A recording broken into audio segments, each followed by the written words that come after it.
Hi, everyone. Hope everyone is well. Well done last week. A great discussion on emotional intelligence. And I hope you've walked away from this week with a better understanding of your own EI, both your strengths and your areas of improvement, as well as maybe some help on reading other people's level of emotional intelligence so that you can better communicate with them. In Module 6, we're going to look at organizational communication and how the structure of an organization impacts the flow of communication. We'll have a look at common organizational structures.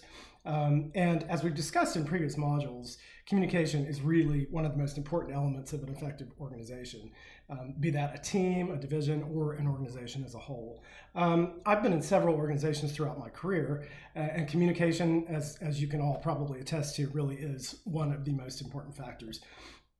My current organization is a large government department, the diplomatic and development arm of the UK government. We have around 14,000 people around the world.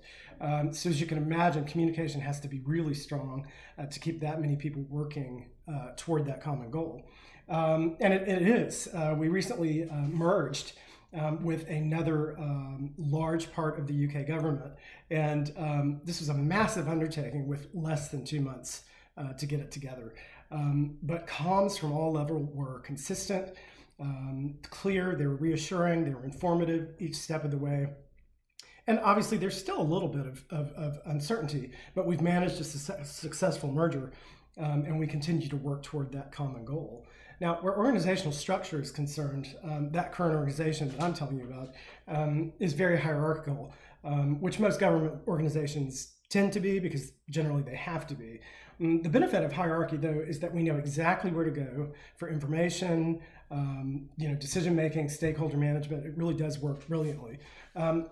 The downside is that sometimes it does take longer for things to get going or for things to get done because, like projects and decisions and things like that, because all of those things have to move up the hierarchy in order to get moving.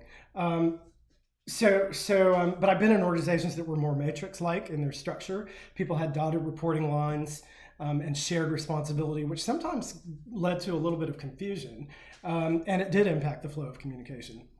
But on the upside, resources like intellectual capital, experience were readily available because of that open structure. So I'm not advocating, obviously, for either one, because what works for one organization is not going to work for another. All structures have their ups and downs.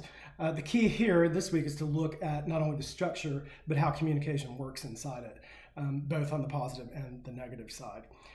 So this week, our discussion obviously focuses on organizational communication. Your assignment this week will be to analyze a current organization. The best thing to do is look at your current or most previous organization and recommend changes to the structure based on 3 things. That's collaboration, communication, and autonomy. So it's a really interesting assignment. You get to act as a consultant again, and I'm looking forward to reading what you've come up with. So have a great week, and I'll see you on the discussion board.